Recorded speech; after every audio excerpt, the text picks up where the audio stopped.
የካዝናውን ቁልፍ መቆለፍ አልረሳም። ሆን ብሎ ነበር ክፍቱን ይቶ ወጥመድ ነበረ። በጥርጣሬ ሳትጨፈለቅ ወደ ህይወቱ መግባት ለቻለች ብቸኛ ሴት የቀረበ የመጨረሻ ፈተና ነበረ። ቪዲዮውን እስከ መጨረሻው እንድትመለከቱ እየጋበዝኩ ለቻናላችን አዲስ የሆናችሁ ቻናሉን ሰብስክራይብ፣ ቪዲዮንም ላይክ በማድረግ ጀምሩ። አሁን ቀጥታ ታሪካችንን እንቀጥል።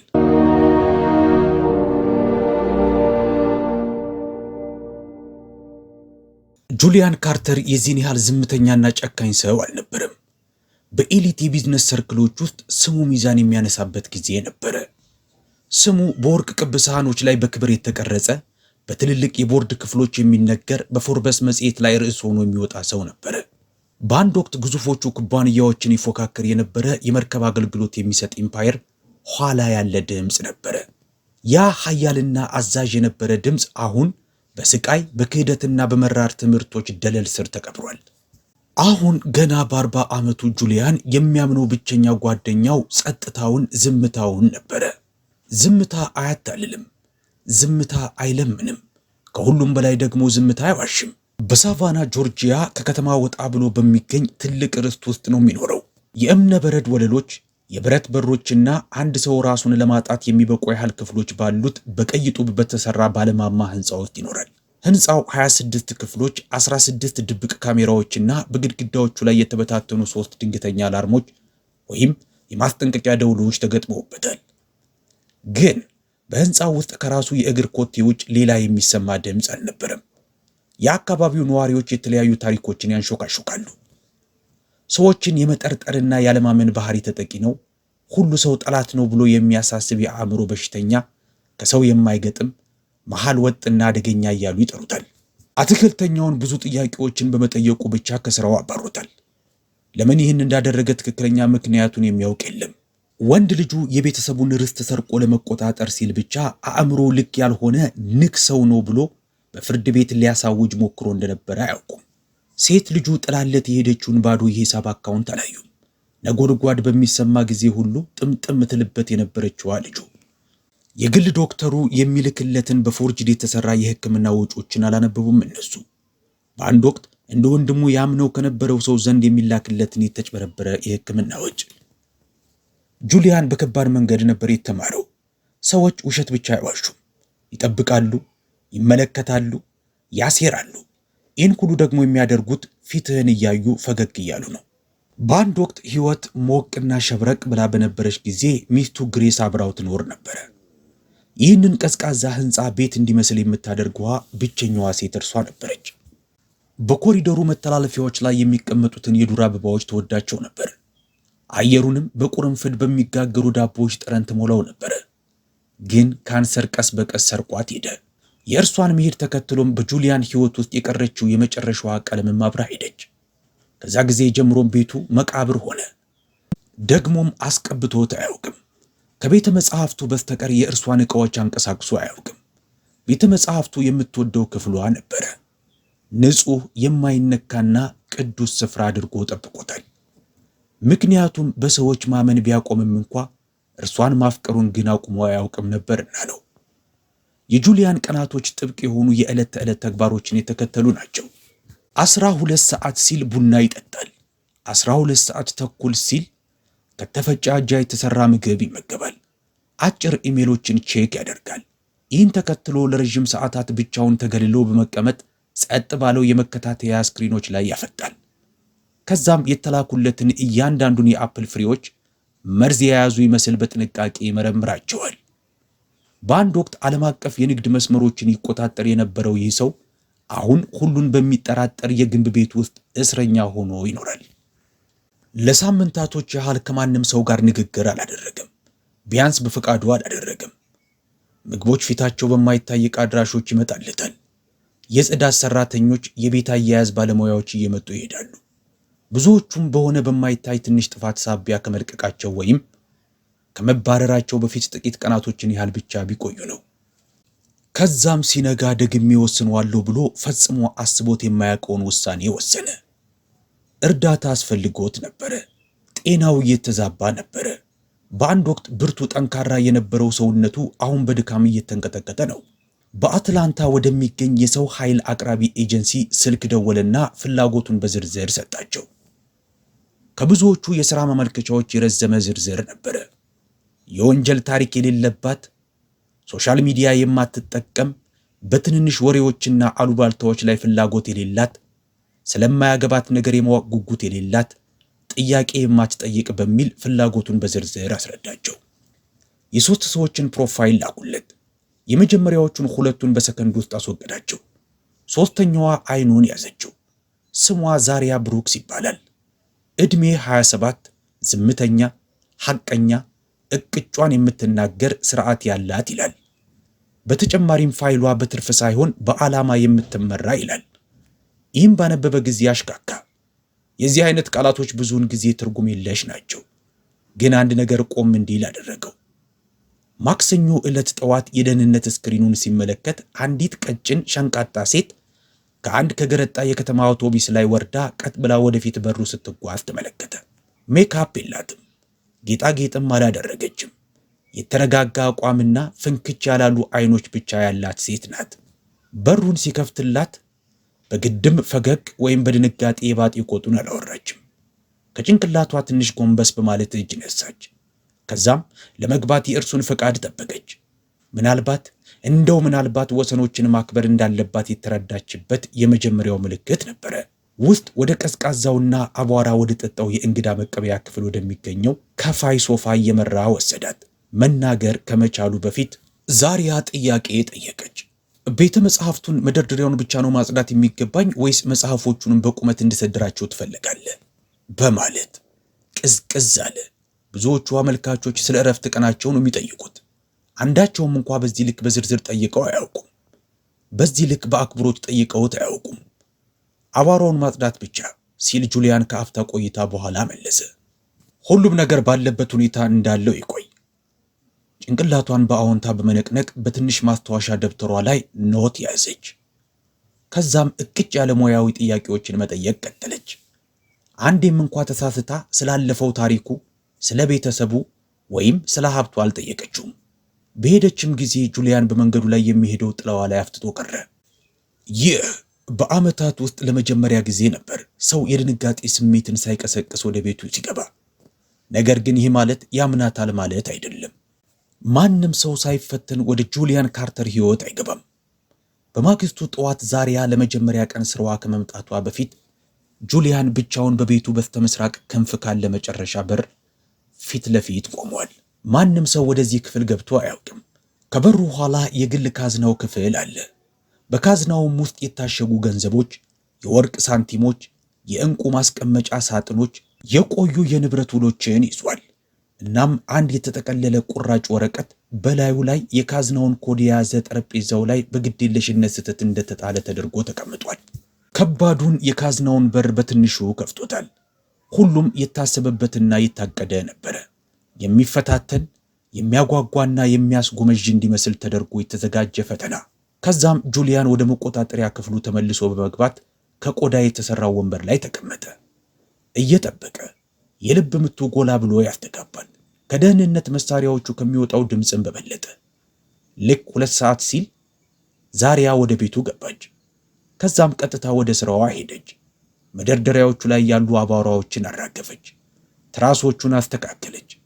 የቤቱን ጥጎች ፈቅፍቃ እንከን የለሽ በሆነ ብቃት አጸዳች።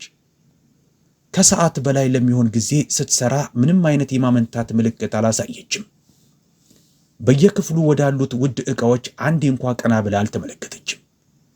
ከዛም የሚጠበቀው ቅጽበት ደረሰ።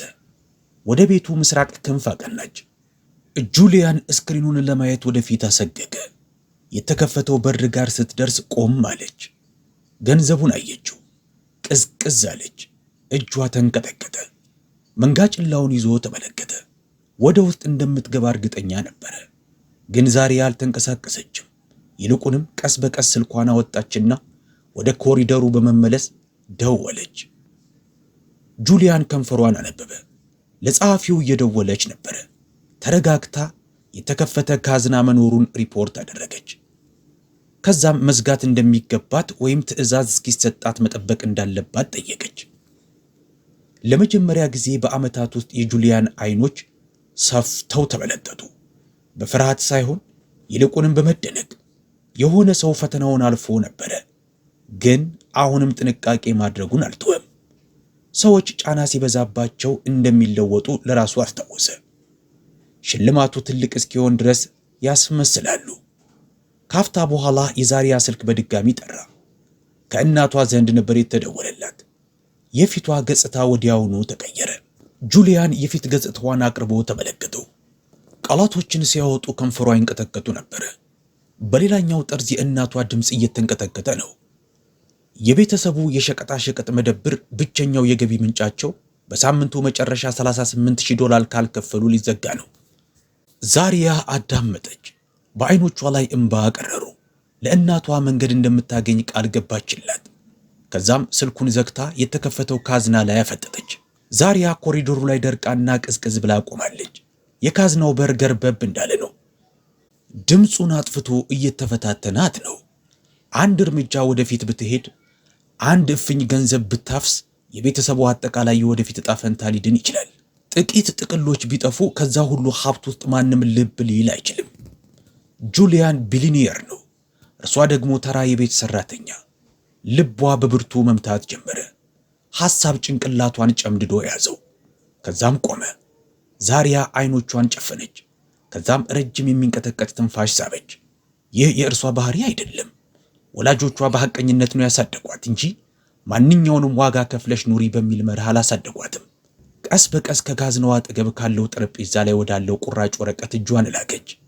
ከዛም ወገግ አድርጋ የካዝናውን በር ለመክፈት ወረቀቱ ላይ ያለውን ኮድ በመጠቀም ፋንታ በዘፈቀደ የተቀመጡትን የቁጥሮች ቅድመ ተከተል ማስገባት ጀመረች። ካዝናው ፒፕ የሚል ድምፅ አሰምቶ በሩ ተቆለፈ። ዛሪያ ኮድ ያረፈበትን ወረቀት አጠፈችና ወደ ኪሷ አስገባች። ቀጥላ ከአጠገቧ ካለው ወንበር ላይ ሄዳ ተቀመጠች። እናም አለቀሰች። ያለቀሰችው በውሳኔዋ ስለተጸጸተች አይደለም። ይልቁንም ይህንን ውሳኔ ለመወሰን በውስጧ ያለውን ነገር ሁሉ ስለወሰደባት አዝና ለቀሰች። በመከታተያ ክፍል ውስጥ ጁሊያን ጸጥ ብሎ ተቀምጧል። አይኖቹ ተበልጥጠዋል፣ አይንቀሳቀሱም። ሰዎች ሲዋሹ ተመልክቷል። ሰዎች ሲሰርቁ አይቷል። ነገር ግን ሰው የሚያጓጓን ነገር በዚህ አይነት ስቃይና ቆራጥነት ውስጥ ሆኖ ቆልፎ ሲያሸሽ አይቶ አያውቅም። ይህች ሴት ፈተናውን ብቻ አይደለም ያለፈችው፣ ስለ ሰዎች የያዘውን አጠቃላይ እምነትም ነበር ያፈረሰችው። ለሁለት ተጨማሪ ሰዓታቶች ያንን ኮሪደር ለቃ አልሄደችም። ፊቷን ወደ ተቆለፈው ካዝና ዙራ እርዛው ተቀምጣ ቀረች። ልክ እንደ ዘበኛ የእርሷ ያልሆነውን ነገር እየጠበቀች። ጁሊያን እያንዳንዱን ደቂቃ ተመልክቷል። አቋሟን፣ እርጋታዋን፣ እንባዋን፣ ቆራጥነቷን አጢኗል። በአስርተ ዓመታት ውስጥ ለመጀመሪያ ጊዜ በደረቱ ውስጥ አንዳች ነገር ሲረበሽ ተሰማው። የመደነቅ ስሜት ብቻ አይደለም፣ ምስጋናም ብቻ አይደለም፣ እምነት ነበረ።